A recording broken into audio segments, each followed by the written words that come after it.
엔터주들과 뭐 콘텐츠주들은 뭐 조정이 오더라도 시장에 있어서는 계속 좀 주도력을 가질 수 있는 그런 흐름들 한번 예상해 보시죠. 스튜디오 드래곤이나 CJ ENM 같은 경우는 조정 시에도 계속 한번 볼만하고요. J 콘텐트리 같은 경우도 당연히 좀 조정이 들어오면 계속 좀 봐야 되죠.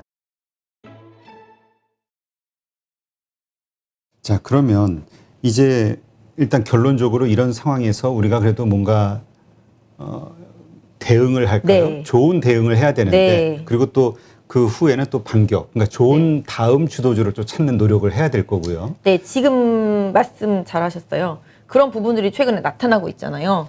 그게 결국은 지금 엔터주들, 컨텐츠주들이잖아요. 그리고 그때 금융주도 말씀드렸지만 오늘 보험주들 상당히 많이 올랐거든요. 금리 올라가면 무조건 보험주. 금리 때문에 최대 피해주가 보험주거든요. 보험주들. 근데 아까 말씀하신 대로 그럼 대안을 찾자 생각하면 엔터주가 최근에 많이 부각이 되고 있잖아요. 그럴 수밖에 없는 게 엔터주는 호재가 만발이에요. 보세요. 경기에 민감한가요? 엔터주가? 작품에 따라 달라지지 뭐 경기하고는 상관이 없을 것 같아요. 수출할 때 뭐 배로 운송하나요? 비행기로 운송하나요? 안 그러잖아요. 접근성이 엄청나게 뛰어나잖아요. 그리고 뭔가 큰 돈을 지불하지도 않고 개인 투자자들이라든지 소비자들이, 최종 소비자들이 뭔가를 취할 수가 있잖아요. 그리고 가장 핵심적인 부분이 경기에 가장 둔감하고요. 그 다음에 환율 영향도 없고, 그 다음에 일단 제조업체가 아니에요, 거의. 네. 그렇기 때문에 뭐 무슨 원자재를 사들여야 되고 뭔가 재고를 축적해놔야 되고 이런 게 아니단 말인 거죠. 그런 상태 속에서 최근에 이제 오징어 게임이 쏘아 올렸잖아요. 가능성. 그러니까 K 컨텐츠에 대한 시장의 기대감. 이 K 컨텐츠 하나 때문에 확산이 되고 있는 거잖아요. 최근에 보시면 오늘 또 BTS가 또 1위를 했더라고요. 보니까. 어떻게 그렇게 마이 유니버스인가? 그것도 그런데 어떻게 그렇게 내는 곡마다 계속 이제 1위를 하는지 모르겠지만 그만큼 우리나라 엔터주들 이제 오프라인 공연도 하게 되잖아요. 코로나 때문에 안 좋았었는데 오프라인 공연까지 하게 되면 얼마나 돈을 많이 벌어들겠어요. JYP도 그렇고 YG엔터도 그렇고 뭐 SM도 그렇고 다 마찬가지로 이런 식이라는 거죠. 그래서 그런 대형 엔터주들 요번에 좀 중소형 엔터주들도 많이 갔었잖아요. 배급사들 뭐 쇼박스라든지 뭐 버키 스튜디오라든지 뭐 이런 종목 많이 가고 나니까 제가 이제 후발주로 그다음에 안 간 뭐 키스트 가고 그다음에 뭐 바닥에 있던 뭐 사마 네트워크 좀 올랐고 오늘은 좀 빠졌지만 그래서 더 대형주 보세요. 그러면 글로벌로 발을 강력하게 넓힐 수 있는 건 돈이 일단 있어야 되잖아요. 그렇지. 그러면 뭐 CJ ENM이 SM을 인수할지는 더 봐야 되겠지만 CJ ENM 밑에 있는 스튜디오 드래곤 이런 식으로 글로벌 배급력이 있는 기업들. 뭐 물론 요새는 그렇지 않아도 넷플릭스에서 한국 이제 업체들 작은 스튜디오들한테도 상당히 투자를 많이 해요. 그래서 넷플릭스가 뭐 그걸 잘 받겠죠. 그래서 그런 부분들 이렇게 투자를 받고 또 특히 지금 이제 그 넷플릭스에 대응하기 위해서 국내 OTT 업체들도 올해 뭐 4천억, 5천억씩 다 작품에다 쏟아 붓는다 그러잖아요. 뭐 아시다시피 뭐 LG도 있고 뭐 CJ도 다 마찬가지가 되겠습니다만은 뭐 SK 쪽도 마찬가지가 되겠고 전체적으로 국내에 있는 OTT 업체들도 상당히 많고 또 이제 뭐 디즈니 플러스도 들어오고 또 넷플릭스도 마찬가지가 되겠습니다만은 그런 큰 강력한 그런 OTT 업체들이 계속 작품 선정을 하기 위해서 쏟아 붓는다라면은 결국은 국내에서 컨텐츠를 만들 수 있는 드라마 제작 역량이 있는 영화 제작 능력이 있는 그런 기업들이 선호될 수밖에 없겠고 그런 기업들 중에서도 돈을 더 많이 쏟아볼 수 있는 기업이 유리할 수밖에 없겠고 그 다음에 또 여태까지 좋은 작품을 많이 만들어 왔었던 그런 기업들한테 시선이 쏠릴 수밖에 없는 것 같아요. 그래서 당분간은 저는 이쪽도 지금 리오프닝 관련주예요. 왜냐하면 코로나 때문에 제작을 많이 못했었거든요. 그렇죠. 네, 그래서 더 넷플릭스 쪽으로 많이 갔을 수도 있고 뭐 그다음에 오프라인 영화 상영도 잘 안 되니까 그런 부분이 있어서 코로나가 줄어들면 이쪽도 완전 수혜주죠. 드라마 막 맘대로 찍을 수가 있겠고 그렇죠. 그렇기 때문에 그래서 이런 부분들을 좀 비껴서 생각해 보신다라면은 엔터주들과 뭐 콘텐츠주들은 뭐 조정이 오더라도 시장에 있어서는 계속 좀 주도력을 가질 수 있는 그런 흐름들 한번 예상해 보실 수 있을 것 같아요. 일단 우리가 기본적으로 이 컨텐츠 관련된 이런 주식들, 엔터주 이건 약간 단기 테마주로 생각을 했었단 말이죠. 단기성 어떤 호재 있으면 올랐다가 그다음 쭉 빠지고. 네네, 맞아요. 근데 이제 이번에 그 기본적으로 환경이 좀 달라진 거 아니냐. 그쵸. 우리 한국 시장만 가지고 놓고 봤을 때는 그랬었지만 이제 글로벌리 그쵸. 이제 넷플릭스라는 플랫폼을 이용한 이제 딱 운이 튀어진 것이다. 이렇게 보는 분도 있어요. 그러니까 장기 투자로도 괜찮지 않냐. 거기서 이제 불씨를 딱 지핀 거죠. 왜냐하면 넷플릭스에서 오징어 게임을 알아보고 투자를 한 거잖아요. 그 오징어 게임 그 한 감독 얘기 들어보면 2008년도에 이거를 국내에서 제작하려고 했었는데 상황이 안 맞았다고 그러잖아요. 아니 좀 얘기 듣고도 이걸 가지고 어떻게 그러니까 소재만 이렇게 들어보면은 뭐 이런 걸 가지고 이 드라마를 만들어 재미도 없을 것 같았거든. 2008년이었으면 진짜 난리 났을 드라마였을 것 같아요. 만약에 만들었다라면은 정말 상상도 할 수 없잖아요. 근데 지금은 그걸 좀 받아들일 준비가 되어 있는 환경이라는 거죠. 뭐 지금 MZ 세대들도 다 마찬가지가 되겠고 옛날 같았으면 아니 무슨 드라마에서 뭐 갑자기 게임하다 말고 총을 쏘고 막 상상도 할 수 없는 상황인데 그게 또 넷플릭스라서 가능했다고는 하더라고요. 그렇죠. 보니까 그러니까 이렇게 투자를 받는데 그렇다 보면 이제 제2의 오징어 게임을 찾기 위한 투자가 계속 이어질 거고 발굴 작업을 많이 할 거잖아요. 최근에 보시면 이제 A 스토리 같은 경우도 상당히 좀 많이 오르고 또 앞으로 이제 또 상영될 그 작품들 보면 뭐 스튜디오 뭐 산타크로스 작품도 있고 되게 많아요. 그리고 제이 콘텐트리 같은 경우도 최근에 상당히 많이 올라왔고요. 제이 콘텐트리는 전 예전에 항상 여기서도 말씀드렸던 것 같은데 영화관도 가지고 있고 콘텐츠도 가지고 있기 때문에 코로나만 지나면 상당히 좀 좋아질 수 있는 기업이라고 말씀드렸었는데 상당히 많이 좋아지고 있고 요새 지금 각 콘텐츠 업체들 보면은 제작사들 보면은 새로 나오는 신작들 보면 다 라인업이 어마어마해요. 그다음에 배우들도 어마어마하고 이런 부분들이 또 한번 흥행으로 연결될지는 봐야 되겠지만 또 연결이 돼야 또 이렇게 불씨가 이어지고 그렇지. 거기서 또 참을 끼얹는 작품이 나와버리면은 기대감이 식을 수도 있겠습니다만은 이게 뭔가 시작이 되면은 한번 끝을 본다니까요, 시장이. 그렇기 때문에 컨텐츠가 뭐 지금 살짝 뭐 차익 실험 매물로서 조정이 나오고 엔터주들이 조정이 나올 수는 있겠습니다만은 국내 아티스트들을 많이 보유하고 있는 국내 엔터주들하고 그다음에 컨텐츠 업체들 중에서 제작 역량에서 돈이 빵빵한 기업들, 뭐 물론 투자들 받기도 하지만 타픽으로 어디를 보세요? 그러니까 지금 미리 움직인 것들은 다 작은 회사들이에요. 최근에 그 오징어 게임과 관련되어 있는 업체들, 그 다음에 또 다시 이제 넷플릭스의 다음번 상영작으로 이제 연결되는 기업들은 이미 많이 올라왔어요. 지금 보시면 뭐 키스트나 그 다음에 뭐 에이스토리 많이 올랐었고요. 그 다음에 처음에는 이제 쇼박스, 버킷 스튜디오 많이 올랐었고 그랬는데 후발로 치고 나오는 쪽들이 이제 CJ ENM, 그 다음에 스튜디오 드래곤 이런 쪽으로 치고 올라오는데 뭐 물론 작은 종목들이 가벼울 수는 있겠지만 뭐 시장에서 좀 무겁게 움직이더라도 저는 뭐 스튜디오 드래곤이나 CJ ENM 같은 경우는 조정 시에도 계속 한번 볼만 하고요. 제이 콘텐트리 같은 경우도 당연히 좀 조정이 들어오면 계속 좀 봐야 되지 않을까. 근데 조정 지금 오늘도 아마 오른 것 같던데. 오늘 CJ ENM 많이 올랐어요. 예. 스튜디오 드래곤은 어제 많이 오르고 오늘 조금 오르고. 네, 그다음에 A 스토리 많이 오르고. 그러니까 지금 이렇게 추격 매수를 할 것이냐, 아니면은 말씀하신 대로 조정을 받을 때 사는 게 낫겠냐. 그러니까 뭐 그거는 종목마다 좀 다를 것 같긴 한데요. 오늘 CJ에는 많이 올랐으니까 뭐 살짝 조정 어느 정도 나왔을 때 접근하는 전략, 분할 매수 전략. 왜냐면 이거 대형주라서 급하게는 못 가는. 왜냐면 CJ ENM 같은 경우 지금 SM 인수를 할 수 있을지 여부. 왜냐면 이게 제가 그런 생각해봤는데 카카오하고 CJ ENM하고 SM을 인수할 가능성이 높은 두 개 기업인데 지금 분위기상 카카오가 이것도 쉽지 않을 것 인수하면은 느낌적으로 조금 좀 욕을 먹을 수도 있는 상황일 수도 있을 것 같은 얘기, 뭐 그런 느낌? 그러면 이제 약간 좀 CJ ENM한테 유리할 수도 있는데, 아무튼 뭐 그런 부분들. 그럼 CJ ENM은 엄청나게 큰 또 이제 엔터 쪽의 영향. 물론 CJ ENM 안에는 홈쇼핑도 들어있고 이것저것 많이 들어있어요. 그래서 단순히 그냥 엔터주로만 볼 수는 없지만, 기본적으로 그런 부분들 고려해 보면은 CJ ENM도 앞으로 좀 좋아질 수 있지 않겠나. 그리고 CJ 그룹도 이제 지금 이 승계가 지금 되는 과정 쪽에서 좀 뭐 올리브영도 상장한다고 그러잖아요. 그러다 보면 이제 지주회사 뭐 CJ도, 그러니까 CJ 그룹주들이 가장 피해를 많이 봤던, 사드 때부터 시작해서 가장 피해를 많이 받고 코로나 때도 좀 피해를 많이 봤던 기업들이 많아서 앞으로는 조금 긍정적인 부분들을 좀 볼 수 있는 그런 부분들이 좀 많아서, 아무튼 제가 생각할 때는 영화관과 컨텐츠를 가지고 있는 제이 콘텐츠리 같은 경우는 조정이 들어오면은 계속 좀 분할 매수 관점 좋겠고, 그 다음에 뭐 CJ ENM 같은 경우도 조정을 좀 기회로 보시는 게 좋을 것 같고요. 또 드라마 제작 능력이 좀 있는 사마 네트워크스도 좀 지금 바닥이에요. 뭐 특별히 뭐 딱 정해진 건 없지만 주가 자체가 바닥이라서 그런 부분들. 그러니까 지금 엔터주나 지금 말씀하신 콘텐츠 관련된 주들 거기에서의 그 이제까지의 제작 그 전작들을 좀 보면서 결국 제작 능력이 있는 곳을 좀 찾아봐야겠네. 주가 많이 그것도 오르지 그렇고 않고. 지금 이제 넷플릭스 상영을 한다라고 이제 예고가 되어 있는 예고되어 기업들이 있는 많이 것들. 있습니다. 예, 그래서 그런 부분들 다 뉴스 보면은 나올 거예요. 근데 이럴 것 같아. 저도 이렇게 봐도 제가 인도 영화를 좋아하는데 인도 영화 우연히 어떤 계기로 한번 봤는데 재밌어. 그러니까 이제 인도 영화를 찾게 되는 거야. 재밌어요? 저 가끔 재밌어요. 그 노래하면서 뭐 하는 게 재밌을 때가 있어요. 약간 좀 뮤지컬 같은 드라마인가요? 약간 그런데 그래도 좀 재밌는 게 있어요. 근데 마찬가지죠.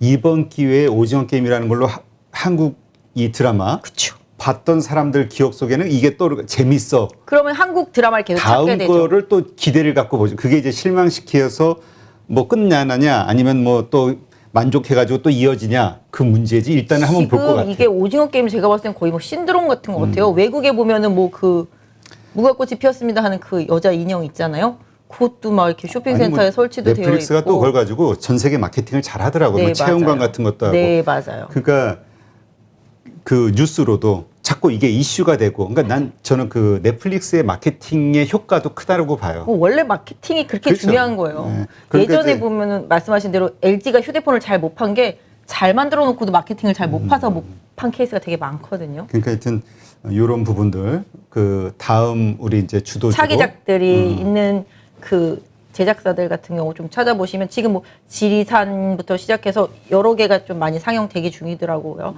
네. 뭐 기본적으로 좀 그리고 예전에 뭐 넷플릭스 작품 많이 만들었던 기업들 뭐 킹덤 나왔던 데들도 다 많이 올라가고 지리산도 뭐 지금 대기 중인데 다 좋다고 하니까. 네, 하여튼 넷플릭스라는 그 플랫폼이 나오면서 이제 그 한국의 어떤 그 참 잘 만든다라는 얘기 있었잖아요. 드라마들 재밌게. 하여튼 뭔가 빛을 발하는 그런 시점이 온 거 아닌가. 하여튼 투자의 관점에서도 한번 잘 지켜봐야겠네요. 지금 그 아까도 잠깐 우리 얘기했지만 경구용 코로나 치료제가 나오면서 막 주가가 한국의 그 바이오주들이 지금 폭락하고 네. 있단 말이죠. 네. 제약주들. 네. 이 부분도 좀 한번 봐주죠. 그래서 좀 개별단 주들 어떤 거는 그래 너무 올라서 좀 빠질만해 이런 주식도 있지만 이건 좀 오버 아니야? 생각되는 주식들도 있잖아요. 사실 바이오 종목들은 사실 7일 날부터 또 학회가 있어요. 학회가 있고 또 11월 달에도 또 학회가 있어요. 그래서 좀 사실은 좀 기회다 싶었는데 저는 그런 것 같아요. 진단 키트로 시작을 했고 백신으로 시작을 해서 백신으로 넘어오면서 그다음에 이제 치료제로 이제 끝이 났는데 그러고 나면 이제 바이오 쪽에서는 그 종목들을 이제 앞으로 좀 쉴 거라고 생각을 하고 진짜 리얼 바이오들 있잖아요. 신약 개발하는 업체들 쪽으로는 조금 흐름이 좀 만들어질 거라고 생각을 해요. 근데 지금 경구용 치료제들 저는 좀 그때 부강약품이 포기하면서 이쪽은 팔아야 되겠다라는 생각을 했는데 아직까지 뭐 제품이 나올 거라고 이렇게 기대를 하시는 분들이 되게 많은 것 같아요. 지금 보면은 보세요. 머크사가 지금 이제 나온다고 그러잖아요. 나올진 봐야 하여튼 임상 결과가 나오겠죠. 11월 달에. 그걸 봐야 되겠지만 이게 웃긴 게 종근당도 지금 치료제가 3상 들어가 있는데도 주가가 못 가요. 이상하게 우리나라 바이오 섹터 주들은 되게 상당히 디스카운트가 많이 되고 있는 것 같아요. 근데 물론 미리 좀 오른 부분들. 예전에 보면은 뭐 유바이오로직스 같은 경우는 임상 들어간다 그러면서 주가가 급등. 임상 1상 하고 있는데 주가가 급등. 3상은 언제 갈지도 모르는데 주가는 이미 정말로 이미 다 개발해가지고서 다 팔고 있는 것만큼 주가가 많이 갔었단 말이죠. 그러니까 이렇게 바이오 섹터 내에서도 이런 치료제 같은 경우는 좀 너무 과하게 기대감에 많이 간 부분들이 많아서 저 진짜 깜짝 놀랐거든요. 한국 BNC인가? 그 종목 제가 그때 차트 한번 보여드렸잖아요. 엄청나게 올랐다고 7만 원대까지 갔던 게 오늘 아침에 봤더니 2만 1천 얼마더라고. 와, 그쯤에 사신 분들 얼마나 이게요. 2만 원에서 7만 원 가기는 3배 오르는 거지만 7만 원에서 2만 원 가는 거는 한 며칠 빠지면 끝이에요. 그렇게 빨리 내려온단 말이죠. 그러면 이 종목이 어떻게 다시 또 7만 원을 가겠어요? 라고 생각해 본다라면은 정말 기대했던 뭐 치료제든지 뭐든지 간에 그게 어떻게 돼서 그러니까 그 회사가 돈을 얼마나 벌지는 모르겠지만 주가에 이미 녹아 넘치고도 남았다라는 거죠. 그런 부분들을 생각해 보면은 그것도 그다음에 국전약품도 그랬었고 그래서 이런 식으로 좀 무리하게 오른 것들은 개인 투자자분들이 정말로 좀 주의하실 필요가 있고 근데 반대로 생각해 보면은 삼바도 많이 빠지고 뭐 SK 바이오사이언스도 많이 빠지고 위탁 업체들이 많이 빠졌단 말이죠. 셀트리온도 많이 빠졌죠. 셀트리온도 며칠 마찬가지고. 동안. 예. 다 이제는 셀트리온이 치료제 허가 받으면서 좋다고 하더니 이제는 그게 또 부담이 된다네. 그런 식이에요. 왜냐하면 애널리스트들의 저도 그거 보니까 이게 무슨 의미일까? 그렇게 부담이 있는데 산바도 마찬가지예요. 뭐 물론 모더나 뭐 생산하려고 그러다가 뭐 11월 달로 가네 어쩐지 하지만 이런 부분인 거잖아요. 아, 치료제가 나왔네. 그럼 백신이 앞으로 덜 만들겠지라는 생각을 다들 하고 있나 봐요. 치료제가 아무리 있어도 저는 백신은 계속 만드는 건 맞다라고 생각을 하거든요. 근데 그로 인해서 이제 어느 정도 수익이 예상되잖아요. 그런 부분들 때문에 올랐던 부분들이 이제 또 치료제 나온다고 하니 실망감으로 빠질 수는 있겠지만 그 기업 본연의 수익성을 가지고 있는 기업들이잖아요. 그렇지. 코로나 치료제는 부가적이었던 거 부분이고 그 일반적으로 계속 약을 만들어 왔었던 기업들이잖아요. 뭐 SK바사도 마찬가지가 되겠지만 그런 기업들은 결국은 빠지고 나면 또 뭔가 실적이라든지 이런 부분들을 움직일 수 있겠다는 거죠. 그래서 결론적으로 바이오 쪽에서 아까 말씀드린 대로 진단키트도 보세요. 진단키트도 실적이 어마어마해도 주가가 안 가요. 왜냐하면 작년에 이미 기대치를 다 뛰어넘을 만큼 그렇지. 주가가 갔기 때문에 아무리 많이 빠져도 지금 코로나가 엄청나게 많아도 매출이 많이 늘어나도 주가가 못 움직여요. 주식이라는 게 옵션처럼 상대적으로 먼저 호재를 반영하고 나면 그 다음에는 그걸 뛰어넘는 엄청난 실적이 나오기 전까지는 주가가 스테이블하거나 더 빠지는 경우가 많단 말이죠. 그래서 진단키트 업체들도 어느 정도 나중에 빠지고 나면 또 본연의 실적으로 움직일 때가 오겠죠. 그건 뭐 코로나 진단키트만 만드는 회사들이 아니니까. 사실 진단키트라는 게 면역 예방하기에 있어서는 상당히 중요해요. 빨리 진단을 해야 빨리 그렇지. 치료를 하기 때문에. 그래서 진단키트라는 게 단순히 코로나 진단키트뿐만 아니라 다른 진단키트를 만드는 기업들이었었기 때문에 작년과 올해 너무 부각이 됐었기 때문에 주가가 이제 조정을 받는데 조정을 얼마나 많이 받을지 오래 받을지는 모르겠습니다만은 나중에 또 결국은 또 기업 본연의 실적으로 움직이는 때가 나중에는 오겠죠. 그리고 지금 CMO 업체들도 마찬가지. 그 다음에 지금 치료제, 백신 업체들 제가 봤을 때는 국내 치료제, 백신 업체들은 이미 좀 힘들다라고 그 업체들 비하해서 하는 말이 아니라 힘들다라고 보는 게 이미 뭐 다국적 기업들이 다 이미 선점해 놓고 있는 상태 속에서 우리나라 업체들 승인을 제대로 해서 해외에 팔 수 있겠냐라는 거죠. 긴급하지도 않은데. 그렇지. 국내용이다라는 거잖아요, 결론적으로는. 아니면 뭐 동남아시아 조만한 나라들 용이다든지. 그렇게 따진다라면은 부강약품처럼 하다가 빨리 포기해버리는 게 날 수도 있는데 계속 끌고 가면 끌고 갈수록 개인 투자자분들만 더 힘들어지는 상황이 될 수도 있어요. 그 기업 믿고 투자한다라면은. 그래서 그런 약간 코로나를 기준으로 해서 뭔가 좀 주가가 너무 뻥튀기가 됐다거나 그런 오인할 수 있을 만큼 주가가 많이 올랐던 기업들은 당연히 좀 조심을 해야 될 부분들이 있겠고 아까 말씀드린 대로 이제 이번 학회, 다음 달에 학회 이슈에 있어서 계속 임상을 발표하고 신약 치료에 가깝게 다가가는 기업들은 다시 또 선별하면서 이번 하락 조정을 잘 활용하시는 것도 답이 되지 않을까 싶습니다. 네. 근데 진짜 말씀하신 것처럼 우리 러시아 백신, 중국 백신 이런 얘기 나왔을 때 그거 누가 맞겠어? 그런 얘기 했잖아요. 아무래도 미국 거 맞지, 유럽 거 맞지 이런 얘기 했었던 네, 것처럼. 근데 우리가 백신이 됐든 치료제가 됐든 나왔을 때 다른 어떤 서방 세계 국가들도 그럴 생각을 할 수도 있겠다. 근데 미국 거 맞지 한국 거를 맞아? 이럴 수도 있겠다. 뭐 물론 가격적인 메리트가 얼마나 있을지는 또 봐야 되겠지만. 당연히 또 그게 또 변수가 되겠네. 근데 다국적 기업들은 많이 대량 생산해서 또 가격 다운시킬 수 있거든요. 그렇지. 왜냐하면 그게 가격 경쟁을 하게 된다 그러면 그쵸. 원래 그 대기업들의 특징이 그거 아니에요? 가격 물량으로 치킨 게임 가격과 하는 물량으로 그렇죠. 경쟁자를 맞습니다. 죽이는 거. 그렇죠. 근데 여기저기서 튀어나온다 그러면 엄두도 못 내게끔 뭔가 또 방법을 만들겠죠. 이게 선발주자의 맞아요. 뭐라 그럴까?